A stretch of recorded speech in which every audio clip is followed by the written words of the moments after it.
Bonjour, Marc-Alphonse Forget, président de la Société d'archéologie et d'histoire de la Manche. En mon nom, au nom de notre conseil d'administration, de nos présidents de section, de leur conseil d'administration, je vous souhaite la bienvenue. Bienvenue à nos adhérents et puis plus largement, bienvenue au public qui nous rejoint pour cette visioconférence. Depuis septembre, nous avons pu reprendre nos activités, conférences, sorties, mais comme je vous l'avais indiqué en octobre, nous avons néanmoins décidé de maintenir nos visioconférences. Ainsi, aujourd'hui, vous allez pouvoir suivre une 10e visioconférence, celle de Jean-Christian Poutier. Jean-Christian est docteur en histoire, docteur en archéologie, vice-président de notre section de Granville. Lorsque vous visionnerez cette visioconférence à partir du 11 décembre, nous l'enregistrons aujourd'hui 20 novembre, nous espérons que nos rencontres départementales de l'histoire, prévues les 26 et 27 novembre, se seront bien déroulées aux archives départementales et au musée. À ce jour, nous avons plus de 100 participants inscrits, c'est donc un véritable succès.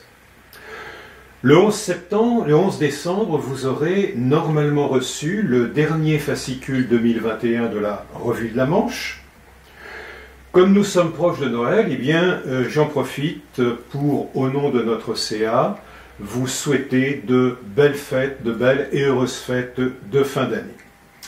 Nous voici donc réunis pour cette nouvelle visioconférence. Et c'est avec un très grand plaisir que j'accueille Jean-Christian, qui, comme à l'habitude, malgré son handicap de cécité, va nous donner une très belle conférence. Le thème du jour, l'histoire de l'architecture militaire, du château de Pirou, du Moyen-Âge à la Renaissance.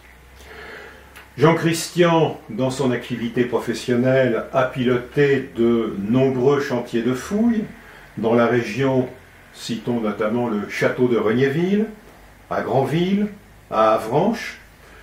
Il a participé également aux ateliers et aux chantiers de restauration du château de Pirou.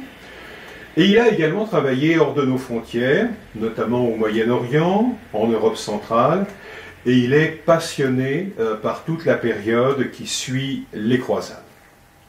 Il a aussi écrit de nombreux articles et ouvrages, citons Rhodes et ses chevaliers, et vous pouvez notamment retrouver ces éphémérides sur le site de la section de Granville. Les deux derniers éphémérides, l'occupation, les troupes d'occupation allemandes dans la Manche et le château de Pirou.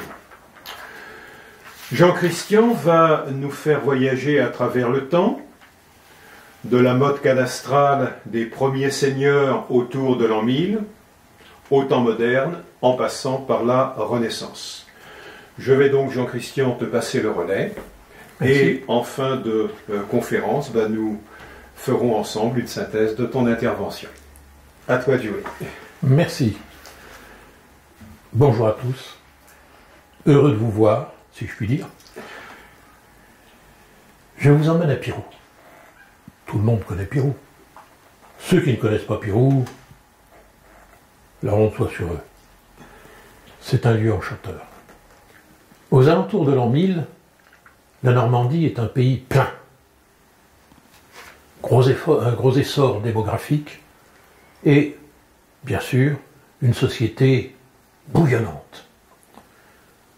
Et, bien sûr, elle se propage. Elle est très expansive. 1066, conquête de l'Angleterre. 1072, conquête de Palerme. Dans les années 1080, les Normands d'Italie du Sud et de Sicile s'en vont occuper les îles Ioniennes, Corfou. Ils remontent le golfe de Corinthe, ils s'emparent de Corinthe, ils s'emparent de Thèbes, ils s'emparent d'Athènes, ils s'emparent même de Thessalonique et ils sont sur la route de Constantinople. Et là, comme d'habitude, une révolte des barons normands de Sicile force Guillaume II de Sicile à faire demi-tour pour aller régler ses affaires en Normandie. Dans son royaume siculo-normand. À Pirou. Que pouvait-il y avoir? Là, l'architecture militaire à cette époque-là, elle est extrêmement simple. C'est la motte. Le plus petit seigneur, c'est le seigneur mottoyer. Pour construire une motte, pas très compliqué, on creuse une tranchée en rabattant la terre vers le centre pour former une motte. Et c'est ce que nous voyons dans cette belle illustration belge. Nous avons donc la motte, au pied de la motte, le fossé. C'est en général ceinturé par une palissade de pieux. Le bois n'était pas cher à l'époque, il y avait des arbres partout. Et sur la motte elle-même, on construit le donjon, la tour, qui est tout à la fois la défense ultime, mais aussi le logis du seigneur. Le rez-de-chaussée est toujours aveugle, il est à moitié enterré ou totalement enterré, et il sert de cave. On y accède par une trappe dans le plancher de l'étage. On entre dans le donjon directement par l'étage, par un escalier ou une échelle. Il n'y a jamais d'accès direct. On se méfie et on préfère retirer l'échelle pour passer une nuit tranquille. Cet étage d'accès, c'est en même temps la grande salle. Salle unique, avec le foyer de cuisine, donc quelques pierres ou quelques briques. C'est le seul moyen de chauffage. À la rigueur, un brasero, pas plus. Mobilier, des tréteaux, des planches, ça fait des tables, et des bancs, qui sont souvent des coffres, qui servent à ranger objets, armes, ustensiles, vaisselle, vêtements et petits souvenirs. Une échelle de meunier, très raide, monte à l'étage supérieur, qui est l'étage noble. Attention, c'est là que loge le seigneur, avec sa famille et ses proches. Il est beaucoup plus intime que la grande salle, où tout le monde dort par terre ou sur les coffres. Le confort est très élaboré. Il y a quelques tentures qui permettent d'isoler certaines parties. Il y a un lit, quelquefois deux, rarement plus. Les autres s'arrangent pour dormir par terre ou sur les coffres, bien sûr. Le lit étant celui du seigneur et de son épouse. Quand il y a un autre lit, c'est quelquefois pour la belle-mère, qu'il convient quelquefois de soigner avec certaines précautions. La paix des ménages dépend parfois de détails aussi insignifiants. Pas de chauffage, pas d'éclairage. La vie est très rude à ces époques-là. À Pirou, il y a une motte. Et cette motte, nous en avons une image dans un reportage absolument sensationnel que je vous conseille d'aller voir. C'est la tapisserie du Conquet, la telle du Conquet. Attention, ce n'est pas la tapisserie de la reine Mathilde, qui n'a pas été brodée par la reine Mathilde, qui raconte la telle du Conquet de l'Angleterre, mais c'est la tapisserie de la Belle Légare, qui n'a pas été brodée par la Belle Légare, qui raconte la telle de la conquête de l'Italie du Sud et de la Sicile. C'est un pastiche moderne qui est fait dans l'esprit du temps et qui est un très beau document. Il mérite le déplacement, à lui tout seul. Et on représente bien sûr Pirou, et vous pouvez voir même les oies qui s'envolent. C'est la légende des oies de Pirou. Le donjon qui est posé sur la motte tient plus de la maison scandinave que de la tour elle-même. Et effectivement, dans quelques représentations que nous avons de motte castrale, et notamment dans la tapisserie de la reine Mathilde, on ne représente jamais une tour militaire avec des créneaux, mais on représente toujours une maison. Les gens du Moyen-Âge n'avaient pas une idée photographique de la représentation. Ils représentaient l'usage, la réalité de la chose, plutôt que son aspect. Le donjon, c'est essentiellement la demeure du Seigneur. Fortifié, bien sûr, mais c'est son lieu de vie. Si on essaye de représenter de Pirou aux alentours de l'an 1000 et dans une bonne partie du XIe siècle, voilà ce que ça nous donne. Vous avez là une vue cavalière de ce que je pense être Pirou à cette époque-là. Une palissade de bois qui entoure une motte. Sur la motte, le donjon. Une petite passerelle qui la réunit à la basse-cour. Très souvent, la motte se double d'un deuxième terrassement, en arc de cercle, en lune, tout au moins, en lunule. Une espèce de croissant, plus ou moins épais, qui sert de première enceinte, une défense avancée de la motte, et où se regroupent un certain nombre de bâtiments annexes. Bâtiments absolument indispensables à la vie seigneuriale, et en premier lieu la chapelle. Il y a également une étable, il y a une forge, il y a un four à boulange, il y a peut-être un entrepôt, et les éléments primitifs d'une ferme seigneuriale. Bâtiment de bois, 4 poteaux cormiers, quelques poteaux intermédiaires, c'est la technique du long bois, les premières maisons en charpente de bois, en colombage, où les poutres de bois partaient du sol, étaient enterrées dans le sol, il n'y a pas de solin de pierre, et montent jusque à la charpente de la toiture. Quelques traverses, et pour faire les murs, un crayonnage de bois sur lequel on met un torchis de terre et de paille. Quelquefois, c'est un peu plus en fonction des possibilités locales. En Île-de-France, on va utiliser le plâtre, mais quelquefois sur notre côte, on va utiliser les écailles d'huître. Mais c'est toujours le même principe de base. Et pour décorer les murs, qui sont à l'abri du ruissellement de la pluie par un toit de chaume ou de roseau très débordant, on va utiliser de la bouse de vache, quelquefois mélangée de paille hachée, qui va permettre de dessiner un certain nombre de motifs, de reliefs. Certains nous ont été conservés lorsque la maison a eu la chance d'être brûlée, et dans les vestiges de l'incendie, on trouve ces éléments calcinés, donc à peu près reconstituables lorsqu'on les fouille correctement, avec énormément de minutie. L'odeur devait être assez présente dans ces demeures seigneuriales, avec l'odeur des bêtes, la chaleur des bêtes sert de chauffage quelquefois, et en général on ne passait pas à la douche tous les matins. Lorsqu'on se lavait, c'était extrêmement rare. On n'en avait pas tellement l'occasion, et on n'en voyait pas tellement l'intérêt.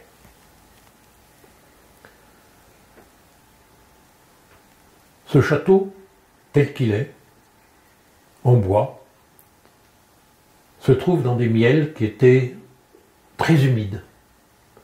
Et on retrouve encore des coquillages, des microscopiques coquillages, qui proviennent de végétation, justement, de lagunes légèrement salées. Donc, l'eau de mer montait un peu là-dedans pour les grandes marées, et il faut imaginer le paysage semé de petites mottes de terre plus ou moins émergentes, plus ou moins solides, beaucoup de zones humides, et pour la facilité du dessin, je vous les ai représentées carrément en eau. Dans le nord du Cotentin, on dit le marais est en blanc.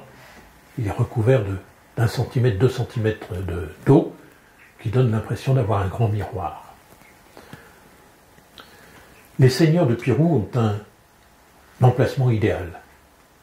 Il est tout près de la mer, il contrôle l'accès à Pirou-Pont, c'était l'ancien port, et en même temps, il a un terroir assez vaste, c'est de la lande. Il y a une petite zone cultivable, tout près du château, à la limite des miels, entre les miels et la lande. La lande est un élément de richesse à cette époque-là. C'est la terre des moutons.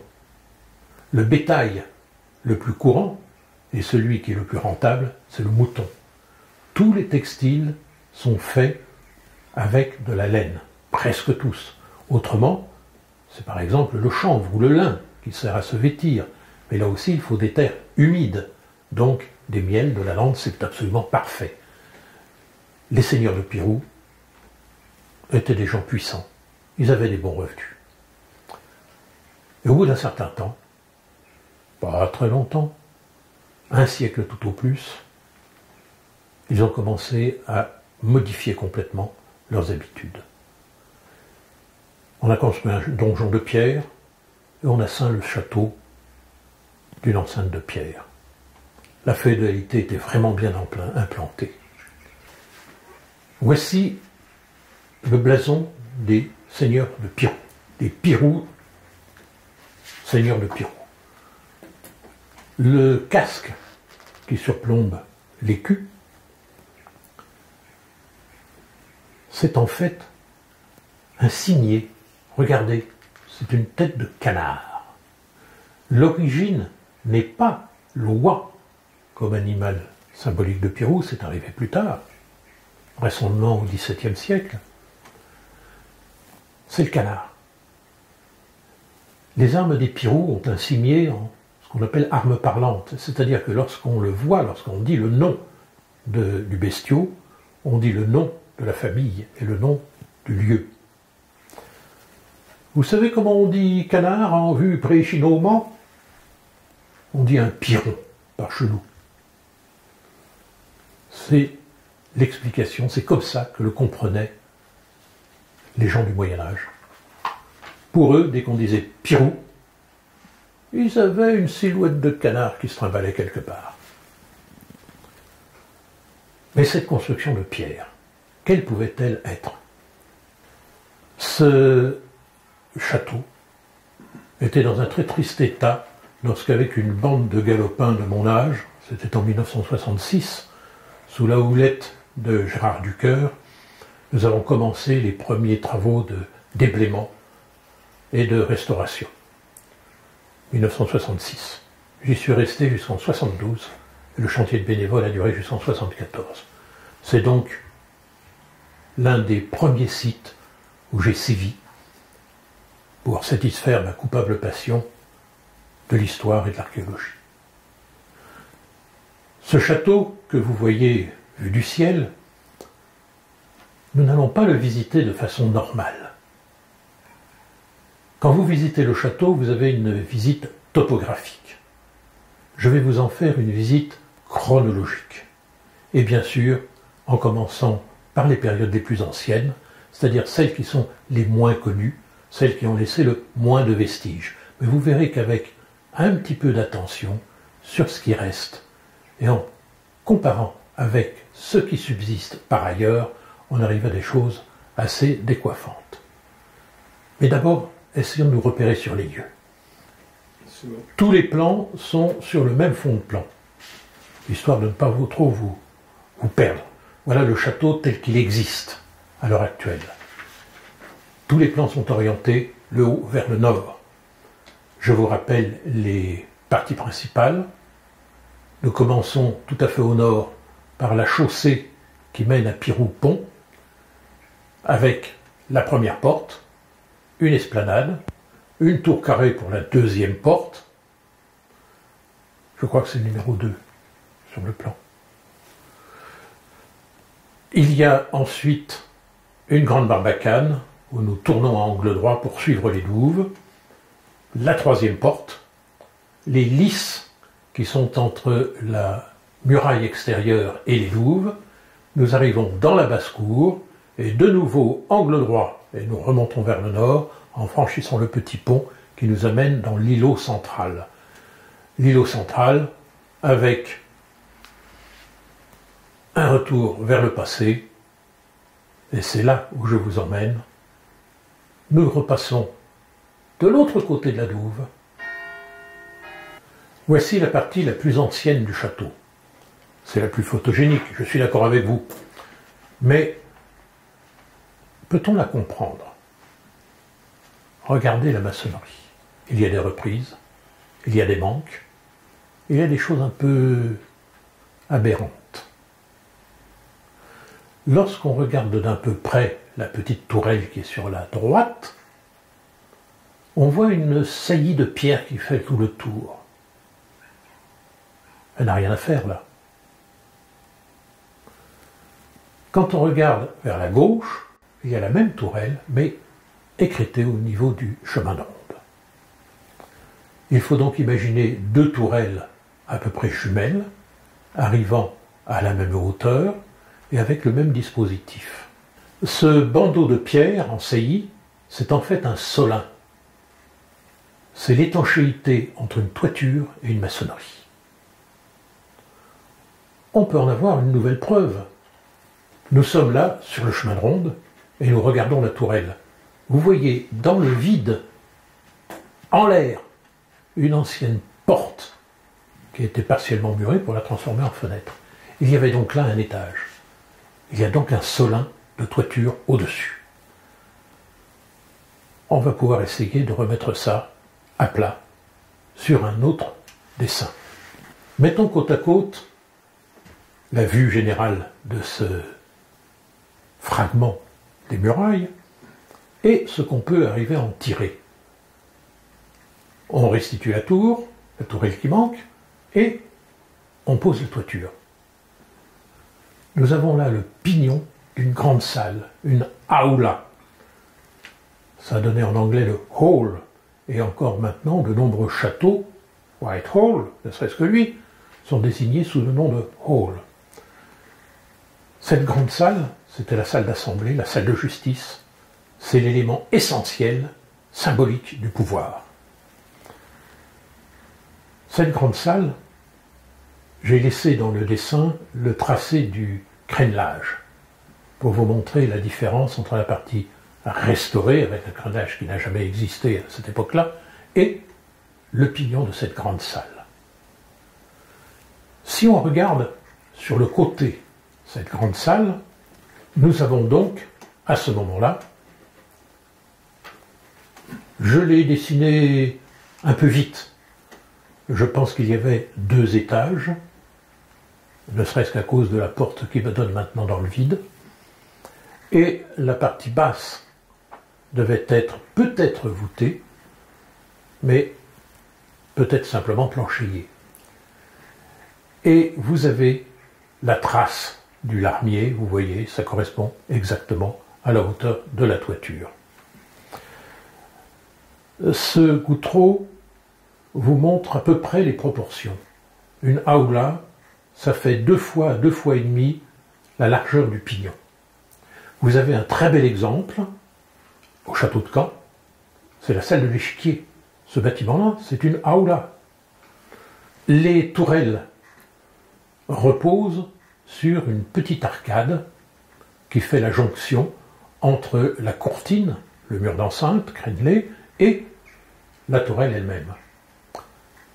Cet arc sert tout autant de décharge architecturale que de machicoulis, par lequel on pouvait envoyer des objets contondants ou désagréables sur la tête d'éventuels assaillants.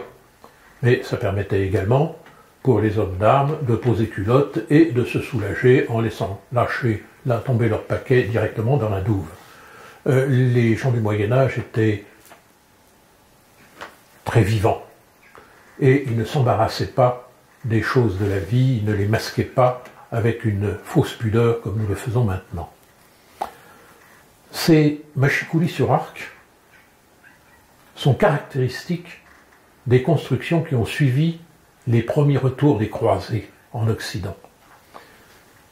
Et c'est peut-être là les premiers machicoulis qui ont été construits en Normandie. On a quelques autres exemples. Et ça permet de retrouver tout le reste de la fortification du XIIe siècle à Pirou. Du côté intérieur, à l'intérieur, sur la façade, au lieu d'avoir un machicoulis, nous avons simplement une maçonnerie pleine. C'est normal, cela contreforte la façade. Par contre, si on veut restituer la courtine, voilà à peu près ce que nous pouvons avoir. Sur cette petite planche, sur la gauche, vous avez la courtine, telle qu'elle a dû exister au XIIe siècle, côté extérieur, ce que voit l'ennemi. Vous avez des contreforts plats, de part en part.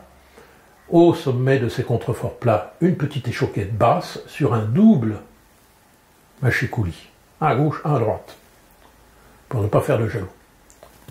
Et entre deux de ces contreforts, une archère. À l'intérieur, côté intérieur, c'est ce que nous avons sur le dessin sur la droite.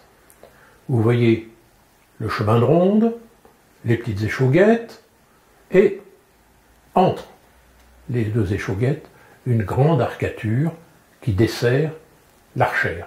C'était des grandes archères de pratiquement 2 mètres de hauteur. Il en existe encore une, celle qui est sur le bas du pignon de notre aoula, juste au-dessus des douves. Mais je ne peux pas vous la montrer en photo, car c'est la cage d'escalier moderne qui a été installée là au XVIIIe siècle.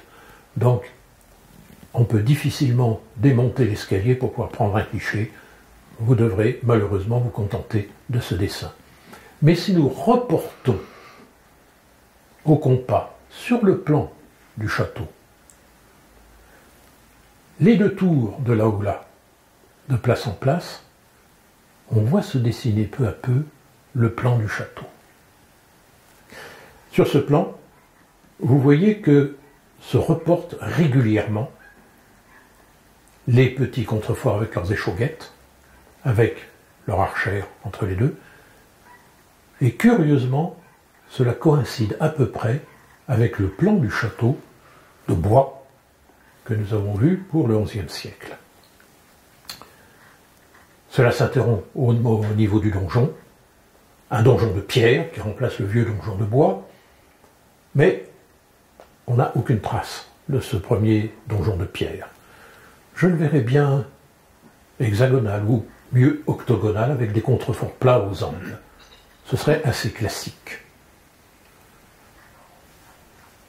Ce tracé, ce plan, rappelle énormément un certain nombre d'autres châteaux, et c'est en le traçant au compas que je me suis rendu compte de la similitude avec d'autres constructions. Chez nos amis d'Outre-Quiévérin, regardez un peu le profil de la courtine, avec des contreforts plats surmontés d'échauguettes. Chaque échauguette reposant sur une petite console et quelquefois sur des mâchicoulis. Il y a une similitude flagrante. Or, la construction de Pirou, je la date d'entre 1150 et 1180. Le château des comtes de Flandre a été normalement terminé en 1188-1189. Nous sommes pratiquement dans le même créneau, mais attention, il a été terriblement restauré. On peut comparer aussi avec d'autres sites que vous avez peut-être déjà visités. Regardez celui-là, ça ne vous dit rien. Nous voici à Gisors. Le plan est ovoïde, le donjon est intérieur au plan, il est de quelques années postérieures à l'enceinte. Enceinte scandée de contreforts plats, et malheureusement, le couronnement des murs a disparu. Le donjon lui-même a été écrêté. Donc nous n'avons pas le crénelage, nous n'avons pas la disposition en hauteur. Mais, si on se réfère à quelques exemples anglais, comme à Worcester, il y a une console, ou un mâchicoulis, et un crénelage. Donc Pirou s'inscrit directement dans l'histoire de la fortification de l'Occident, avec une enceinte ellipsoïdale, qu'on pourrait appeler ouverte à la gorge en quelque sorte, avec le donjon qui est au point fort de la défense. Ce donjon, je ne sais pas s'il est contemporain de l'enceinte ou, comme souvent, comme ici à Gisors, légèrement postérieur. Et le fait d'avoir un contrefort polygonale, avec des gros contreforts plats aux angles, permet d'asseoir très sérieusement, très solidement, une construction. À Gisors, c'est construit à moitié creusé dans la motte, la vieille motte castrale. Mais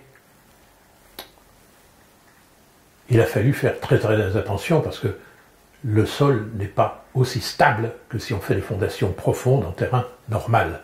Donc, on a insisté sur les contreforts. À Pirou, nous ne sommes pas sur un sol extrêmement stable. C'est un sol alluvionnaire, à moitié immergé, donc assez mou. Il serait logique d'y mettre aussi des contreforts. Mais ça, en l'absence de fouilles, il est difficile d'avoir des réponses définitives. Ce château du XIIe siècle va durer pas mal de temps. Nous en avons encore quelques exemples. L'aoula est restée debout un certain temps. Je ne sais pas quand elle a totalement disparu. Mais il y a, juste à côté de l'emplacement de l'aoula, la grande souche de cheminée de la salle des gardes, dont la hauteur de la souche correspond au fait de la toiture de l'aoula.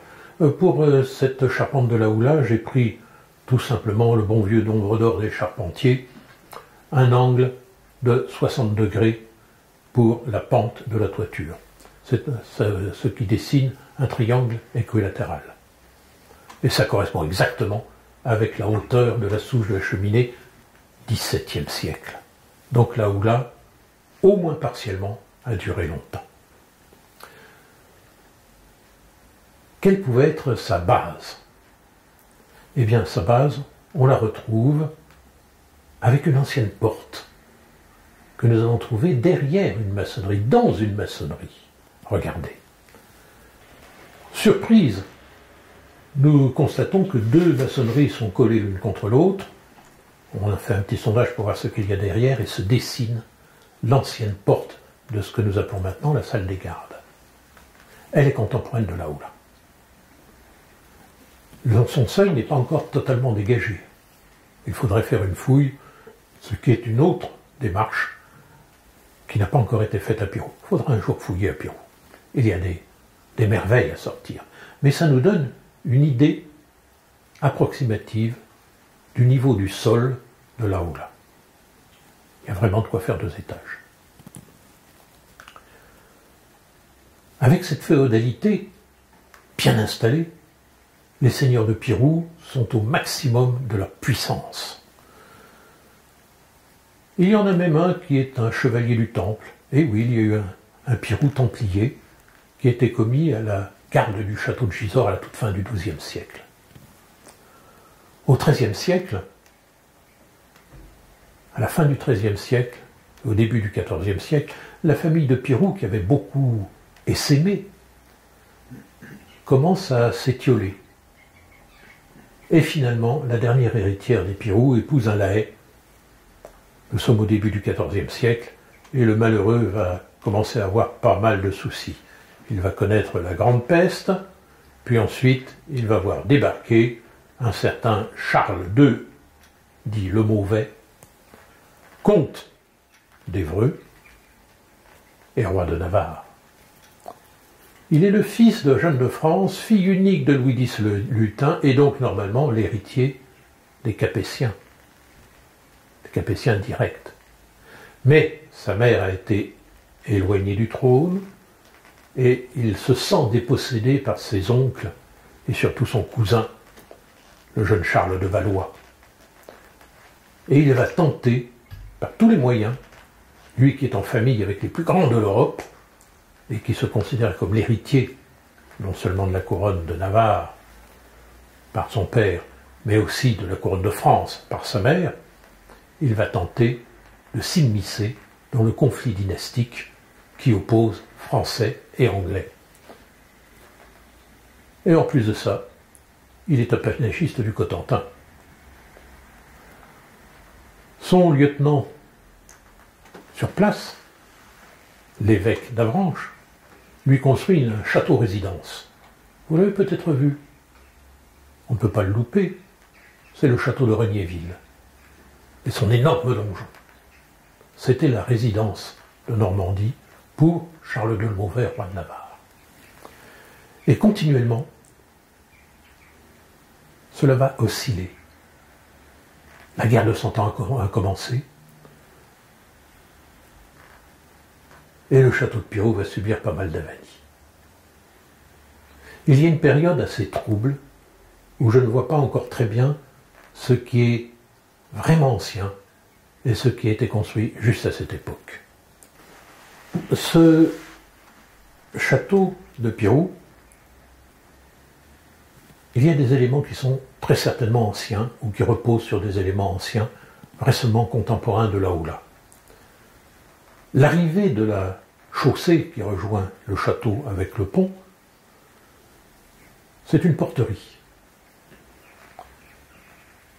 Passé la porterie, nous sommes dans une barbacane. Et nous arrivons devant une porte. Une porte très intéressante, postérieure à l'Aoula, à cause de son système de fermeture et de pont-levis. Voici cette porte qui fermait, côté château, la grande barbacane.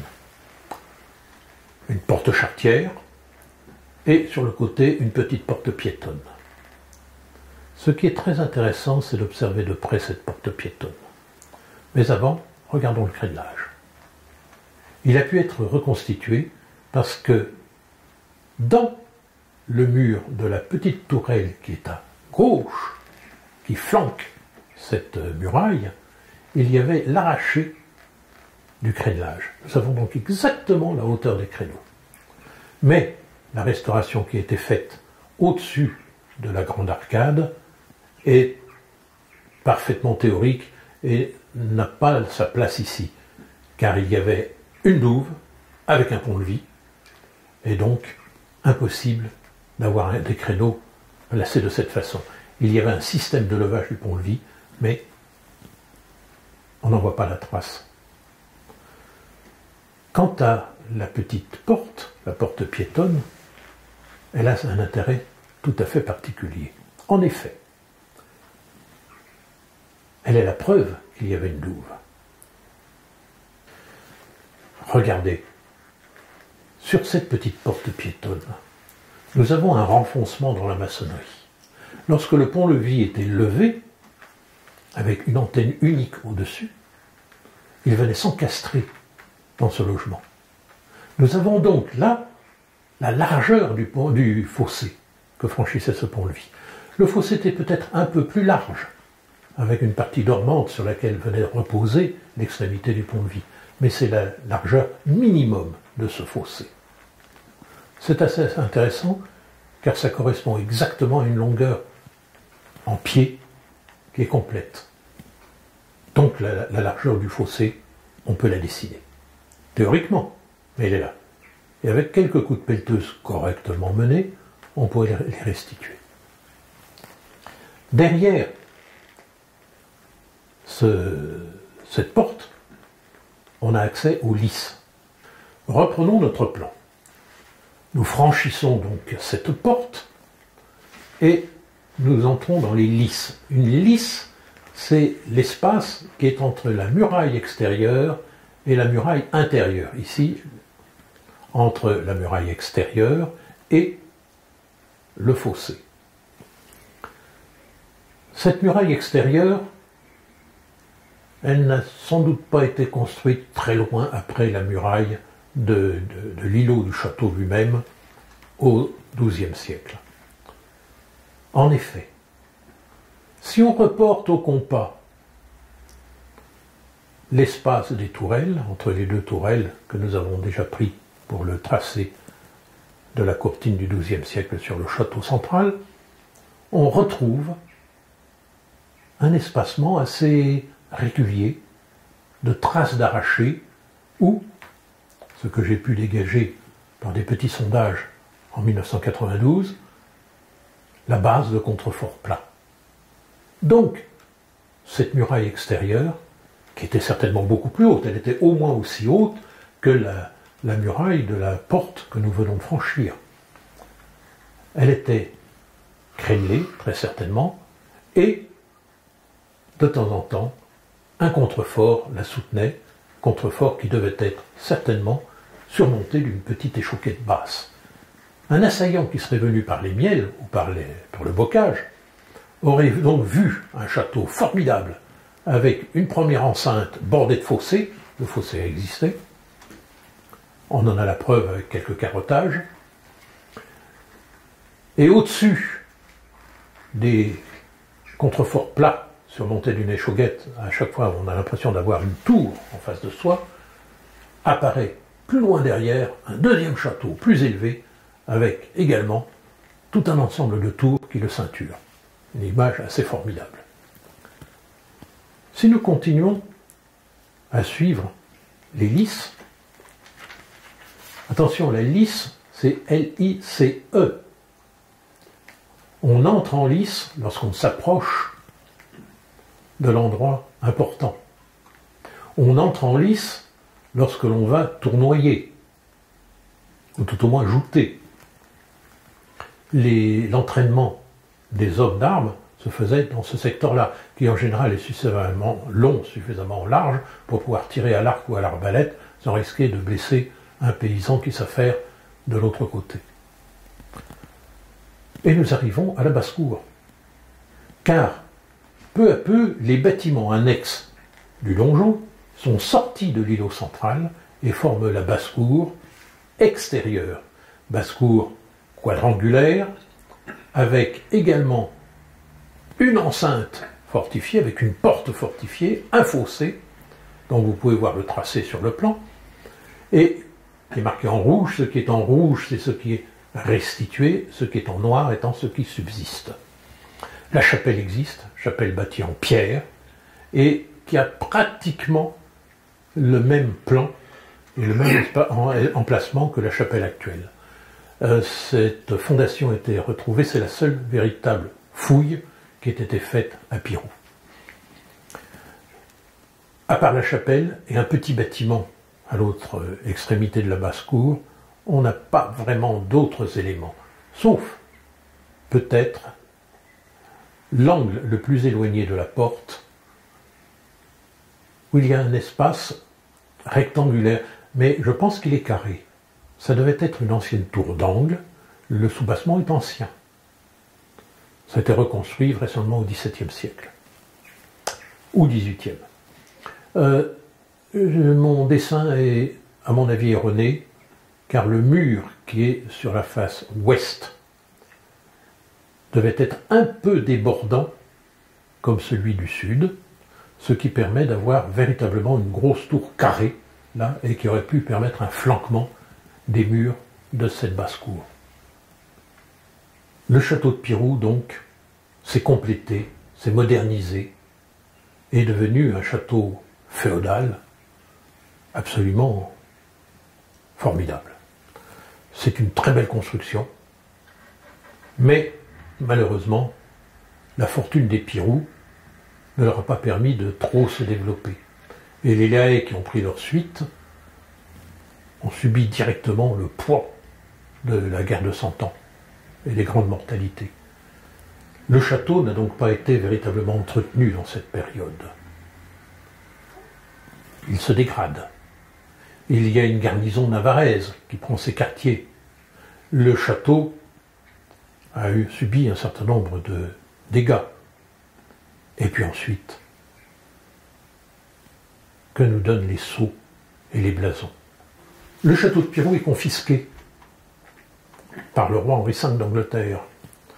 1419, les Anglais s'installent dans le Cotentin, et pour que l'installation soit durable, ceux qui ne prêtent pas hommage au nouveau maître voient leurs biens confisqués, et les châteaux sont redistribués à des seigneurs anglais ou à des seigneurs normands fidèles au roi d'Angleterre.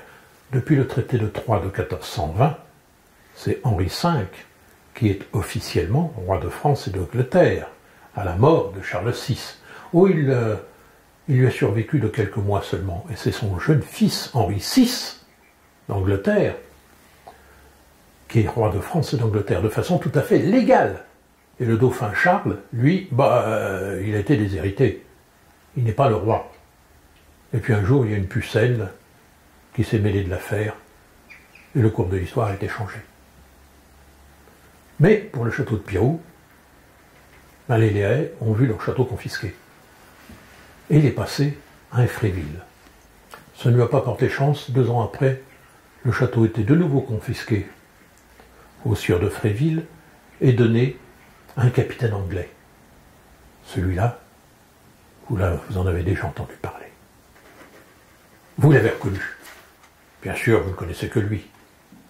John Falstaff.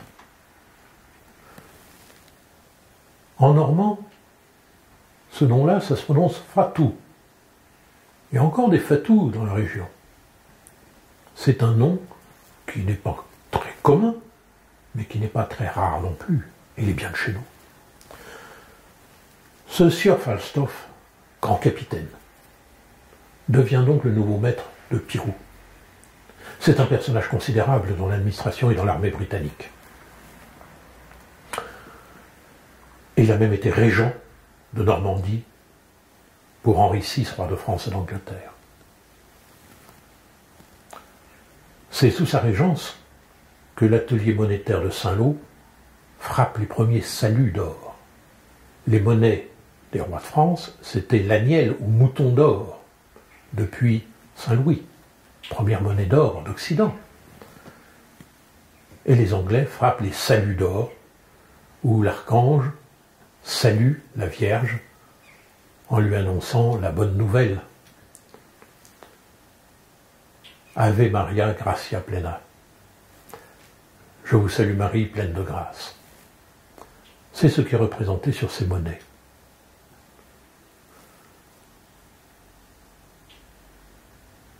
John Falstaff est un grand seigneur. C'est un homme de guerre. Il y a quelques modifications à Pirou. Quelques éléments de fortification, de refortification. Il y a notamment, à l'entrée, devant l'ancienne barbacane, devant l'ancienne porterie, une grosse tour porche. L'étage, où le terrassement sommital a disparu. On a encore la trace à l'intérieur du plancher de cette tour porche. Elle était différente, une partie des murs a été reconstruite.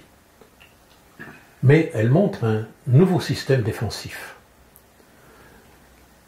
L'accès au château se fait maintenant par la fin de la chaussée du pont, avec une douve, toujours en liaison avec le reste des douves, un pont-levis qui a réellement fonctionné puisque nous avons pu observer les traces d'usure des tourillons du pont-levis dans les coussinets qui le soutiennent.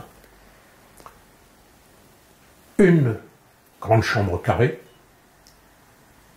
et derrière cette chambre, une autre porte, et une deuxième douve pour rentrer dans la grande barbacane.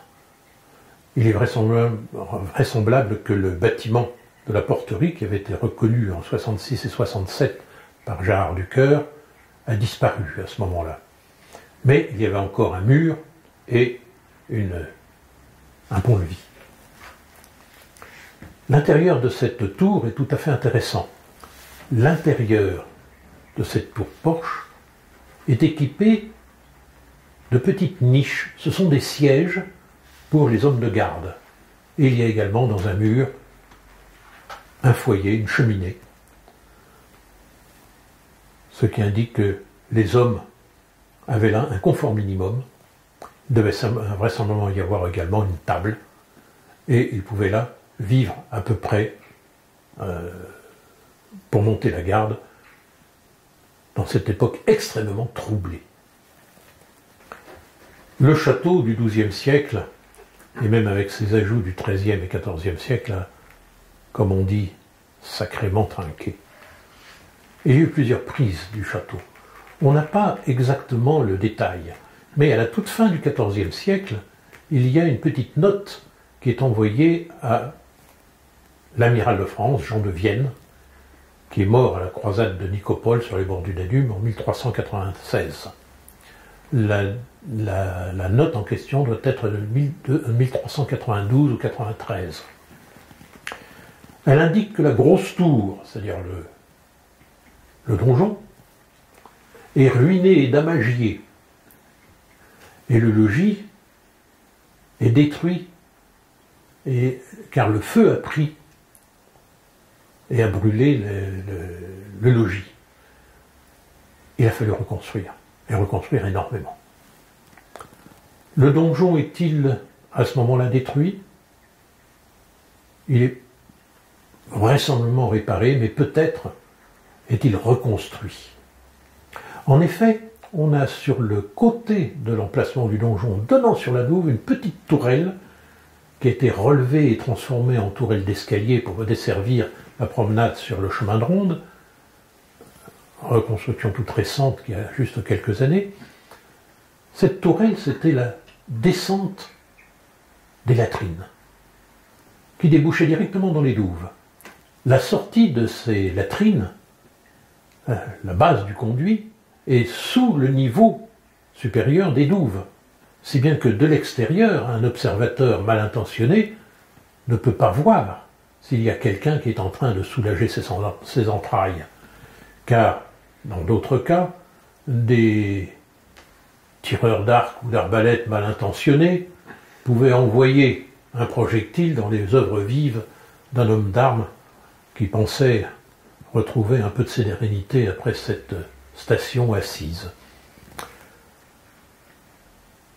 Cette sortie des conduits d'évacuation est également camouflée, car d'autres conduits d'évacuation de latrines qui débouchaient directement au-dessus des douves ont eu une autre histoire. Vous savez comment a été pris Château-Gaillard par les hommes du roi de France? Eh bien, les chevaliers de Philippe Auguste, j'espère qu'ils ont pris une douche quand même après, ont remonté par le conduit des latrines. Et c'est comme ça qu'ils sont rentrés dans le château Gaillard pour ensuite ouvrir les portes. Alors bien sûr, on raconte aux visiteurs qu'ils sont remontés par une cheminée. Vous voyez une cheminée avec l'âtre qui est sur l'extérieur des remparts? Ça ne tient pas la route. Il s'agissait des latrines, et c'est bien ce qui est indiqué dans la chronique. Cette petite tourelle, semi-circulaire, indique que le vieux donjon de pierre a été reconstruit, vraisemblablement à la période anglaise, et reconstruit sous une forme cylindrique. C'est ce que nous indiquent les vestiges actuels. Et le fossé entre le donjon et le château lui-même a dû rester en eau. Ça me semble logique. C'est quand même la défense minimum.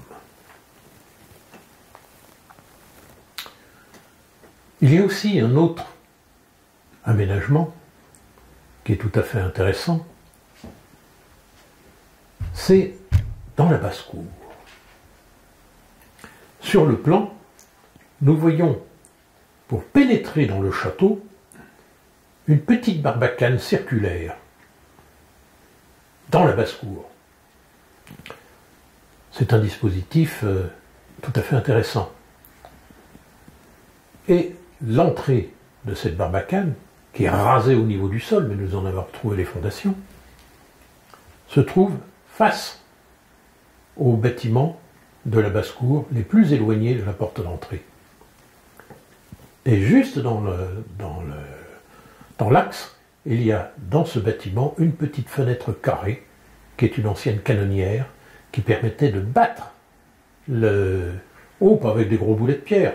Vous savez, un pierrier qui est chargé avec tout plein de caillasses, c'est l'ancêtre de la mitraille. Ça fait beaucoup de dégâts sur un assaillant qui essaye de défoncer une porte. Si nous voyons un peu la chose du haut des remparts, nous sommes dans le château, et du haut du chemin de ronde, nous regardons la basse-cour. Vous voyez les allées des bâtiments plus récents, la chapelle, la salle des plaines, qui convergent vers l'entrée de la barbacane circulaire. Une partie du plan circulaire qui nous avait attiré l'œil est un peu en porte-à-faux sur la douve elle-même et forme le début du pont dormant qui mène au château. Cette barbacane circulaire n'était pas très haute et ouverte à la gorge, c'est-à-dire que toute la partie arrière du côté des défenseurs n'a pas de mur, ce qui permet de battre l'intérieur depuis le château, et si l'ennemi s'empare de cette barbacane, il ne peut pas s'y abriter pour s'en servir de relais avant de monter à l'assaut de la porte. Si nous reprenons notre plan, il y a un élément qui montre que le château a subi pas mal de dégâts. Vous voyez en plan les deux tourelles de la Roula, son emplacement, et la courtine qui monte le long vers le nord, le long du fossé. Et elle s'interrompt. Et regardez, la muraille qui existe est en fait un plaquage qui est posé dans la douve, à l'extérieur de la muraille. C'est un chemisage. C'est une technique qui est très simple et qui a été bien des fois utilisée quand une brèche était ouverte. La muraille s'est effondrée par un bombardement, par une sape, ici c'est difficile à cause de l'eau, ou simplement par le manque d'entretien et la vétusté du bâtiment, il y a un effondrement. Il faut pouvoir réparer. Une courtine très épaisse, ça prend beaucoup de temps à réparer. Trop de temps. Donc on construit une muraille beaucoup plus légère, en avant. On habille la brèche avec un chemisage, qu'on appelle quelquefois un bouclier. On déblaye ce qu'il y a derrière, et ensuite on reconstruit. Et très souvent, ce chemisage, sur son chemin de ronde, qui permet la continuité du chemin de ronde initial, est suréquipé. Et tel que nous l'avons trouvé, il y avait une série de 6 bases d'archères, de grandes archères, qui s'ouvraient dès le pied du parapet. C'est-à-dire qu'au lieu d'avoir le crénelage qui existe maintenant, il devait y avoir un mur plein, percé de ces archères, grandes archères. C'est une surdéfense, mais ça permet de mieux défendre et surtout de faire penser à l'attaquant que s'il essaye d'aborder vers ce point qui normalement est faible, il risque d'avoir une défense beaucoup trop lourde à supporter dans son assaut. Mais on s'est contenté de déblayer les ruines et on n'a pas reconstruit la grosse muraille derrière. On a un peu contreforté, mais pas plus. Et c'est là que la guerre de 100 ans va s'achever. Et avec elle, c'est toute la civilisation médiévale qui va peu à peu sombrer. Un nouveau monde va apparaître. Ce nouveau monde, nous l'avons bien sûr à Pirou. Il y a dans ce château de Pirou une mutation très forte qui est faite. Ce sont les Dubois, dont nous avons vu les blasons à côté de celui des Fréville avec les fers de flèche et les Dubois avec l'aigle de sable sur fond d'or. Les Dubois sont seigneurs de Pirou depuis le milieu mettons la fin de la guerre de 100 ans, puisqu'il y a l'occupation anglaise, jusque sous Louis XIV. Et c'était des hommes de leur temps. C'était des personnages, à certaines générations, relativement importants. La fin du Moyen-Âge, Louis XI, nous avons un Dubois qui est chambellan du roi Louis XI. Ils vont avoir des postes assez importants, ils ont une fortune assez considérable. Et ils vont penser à faire de Pirou, qui est devenu un comté, car les Dubois sont devenus comtes de Pirou, et non plus simplement seigneurs. Ils ont pensé en faire un château de leur temps. Et c'est là où nous retrouvons l'image rêvée du château idéal. Ce château idéal, qui n'a pas de point faible, un rêve d'architecte, un rêve d'ingénieur. Voici un plan de château idéal, un schéma, plus qu'un plan. Il est formé d'un octogone, le plus régulier possible. Il s'agit de 2 carrés emboîtés l'un dans l'autre en quinconce. Est-ce que nous pouvons trouver des choses pareilles à Pirou? Ça ne peut pas être une grande fortification à la façon des grandes forteresses qui vont apparaître, d'abord en Italie, puis rapidement dans le royaume de France. Il s'agit d'un petit château provincial, mais quand même assez conséquent. Si nous prenons, dans ce château théorique idéal, l'un de ses angles, il forme un bastion. Et j'ai pu voir, dans l'ancienne Morée, en Grèce, des constructions vénitiennes qui reprenaient un tracé de bastion tout à fait intéressant. Le bastion à la vénéziana, à la vénitienne. Ce bastion est quelquefois détaché des courtines. Il est quelquefois contigu à un deuxième bastion. Il est quelquefois isolé d'ailleurs, quelquefois servant de bouclier devant une porte, devant une tour. Mais sa particularité, c'est qu'il a un mur d'escarpe, le plus souvent bordé par un fossé, et derrière, un talutage. Il n'a pas l'aspect épais et penché de la plupart des murs de rempart. Et il est de faible hauteur. C'est une fortification rapide, mais qui permet d'utiliser une petite artillerie de rempart, peut-être assez conséquente, à la mode du temps, et de battre tous les angles morts. Aurions-nous la même chose à Pirou?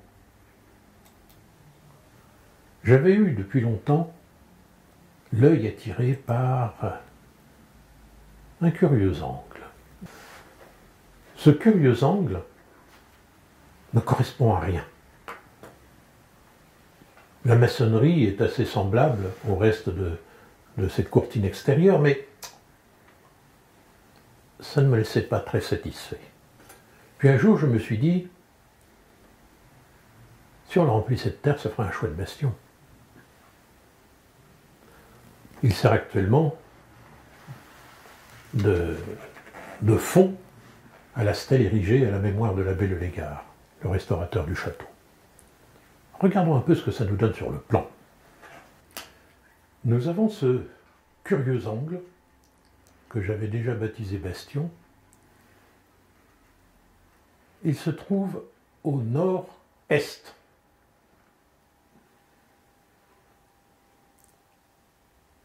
Il dépasse un peu de la lisse. Et quand, avec le compas, quel instrument merveilleux, on reporte l'emplacement de ce bastion en essayant de faire une couronne de bastion autour de Pirou, regardez ce que ça donne. Nous avons, au moins dans la partie est et sud, les bastions qui recoupent les emplacements idéaux. L'emplacement de la petite boulangerie qui est en débord sur la courtine extérieure correspond à un bastion. C'est exactement au bon endroit. L'angle de la chapelle, l'angle extérieur de la basse-cour. Et ensuite, après, c'est un peu plus flottant. Il y en a un qui est très théorique, mais celui qui est le plus éloigné, eh bien, à la tarière, j'ai retrouvé la maçonnerie. Il est là. Je ne pense pas que cette forteresse a été terminée. C'était un beau projet. Une forteresse rêvée, une forteresse idéale. Mais la période est très incertaine. Nous sommes en plein dans la période de la Renaissance, mais aussi des guerres de religion. Et cette partie des guerres de religion qu'on appelait les guerres de Basse-Normandie.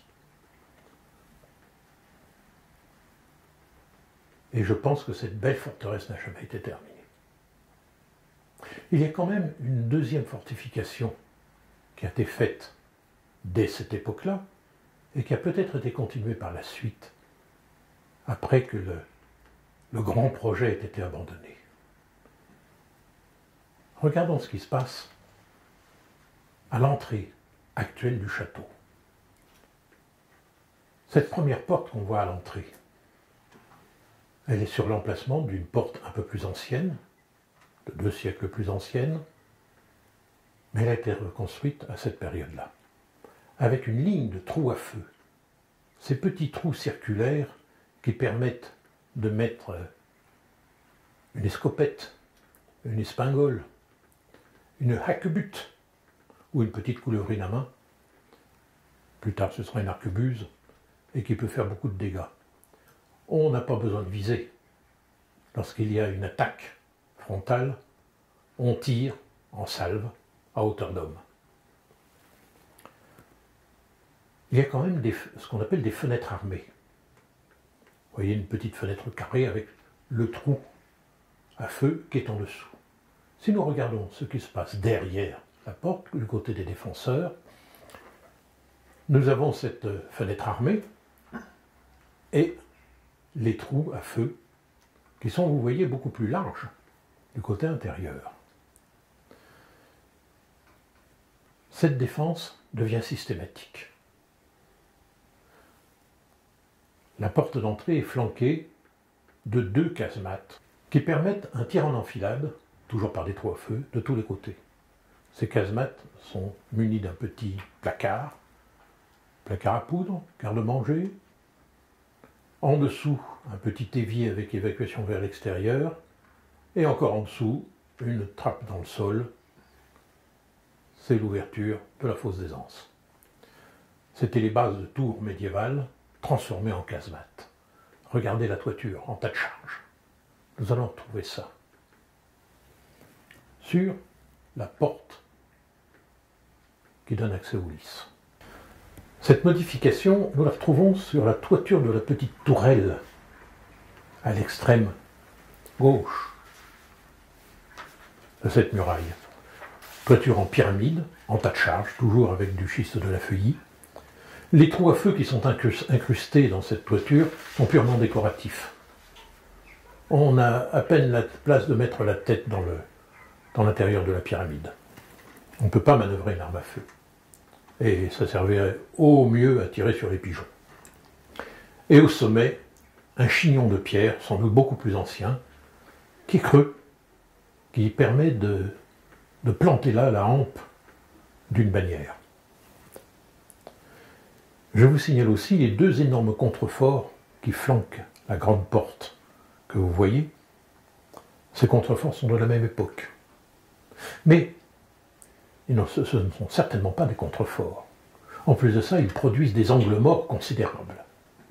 Je pense donc plutôt que c'était le support d'un petit bâtiment en surplomb qui permettait d'actionner un pont-levis. Et peut-être ce pont-levis était-il pivotant sur un axe horizontal, ce qui permet d'avoir un fossé avant le pont, et une fois qu'il est relevé, derrière le pont lui-même, formant porte, il y a un deuxième fossé. Ces dispositions sont assez caractéristiques de la période du XVIe siècle. Quant aux trous à feu, ils deviennent la règle. Et un petit morceau de la courtine de cette barbacane que nous trouvons est assez intéressante. Regardez ce que ça donne depuis l'extérieur. Le couronnement de la barbacane a été restauré, mais les éléments qui subsistaient étaient suffisants. Il y a une alternance de trous à feu et de petites embrasures de tir du type arbalétrière. C'est extrêmement dissuasif. On ne sait pas derrière quel trou à feu se trouve l'homme d'armes. On ne sait pas combien de coups de Biscayens peuvent sortir de cette muraille. C'est assez impressionnant et très dissuasif, d'autant plus qu'il y avait à l'époque un fossé au pied. Le réseau des douves était considérable. Et les petits détails ne manquent pas. Il faut avoir l'œil, mais on les voit partout. Regardez les gonds de la porte, la première porte extérieure. Ces gonds, tout le monde passe devant sans rien remarquer. Mais voyons, vous qui avez l'œil, vous pouvez voir qu'il y en a qui sont à l'envers. En fait, ils ont été scellés dans la muraille au moment où on a posé la porte à double battant pour éviter qu'un assaillant n'essaye de dégonder les vantaux du portail. Et c'est là ce qu'il y a de formidable à Pirou. On va regarder et on va trouver énormément de petits détails. Regardez un autre qui réjouit l'archéologue. Nous sommes de nouveau sur le chemin de ronde, dans la tour porte qui donne accès au château d'entrée, au château central, qui est peut-être de cette époque ou peut-être un peu même postérieure. Mais regardez la façon dont le crénelage pénètre à l'intérieur de la maçonnerie de cette tour-porte.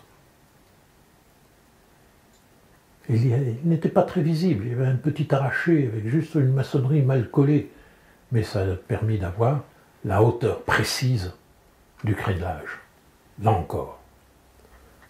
Et c'est là où l'archéologue trouve une multitude de petits détails insignifiants que quelquefois les architectes ne repèrent pas et qui pourtant nous éclairent de façon considérable sur ce château.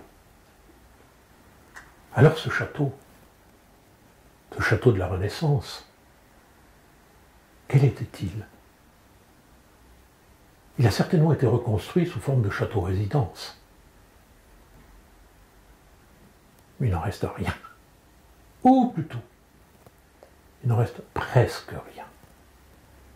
Il n'y a qu'un seul petit élément d'un château de Pirou qui a totalement disparu. Quand on ouvrira le sol pour faire des fouilles dignes de ce nom, on retrouvera certainement des traces de ce bâtiment. Mais ne cherchez pas au sol pour trouver sa trace. Levez les yeux. Voilà tout ce qui reste de ce château. C'est une petite lucarne. Belle sculpture, bien fouillée, bien travaillée, avec 3 boulets qui la surmontent, ce qui indique une exemption de taxes. Et en voyant cette petite lucarne, ça peut nous donner une idée de la richesse assez somptueuse de ce qui était prévu pour ce château, qui n'a peut-être pas été terminé, mais qui avait, à un certain endroit, au moins une hauteur qui montait jusqu'au comble, puisque nous avons la lucarne. Elle a été déplacée plusieurs fois. Elle n'est pas sur le mur pour lequel elle a été construite. Là aussi, l'archéologue peut ouvrir la porte des rêves. Et c'est là-dessus que je vais terminer. C'est la partie du château rêvé. Madeleine et Georges de Scudéry ont écrit un livre, un roman, Le Grand Cyrus. C'est l'ouvrage, il n'a été imprimé qu'une seule fois, hein, attention. Il est tellement long qu'il est le plus long roman de toute la littérature française. Il a eu un très grand succès malgré sa longueur. On ne l'a jamais réédité depuis. Trop long, trop lourd, trop filandreux. Et il y a une description du château de Pirou. Mais une description rêvée. De doux chevaliers, avec de gentes dames,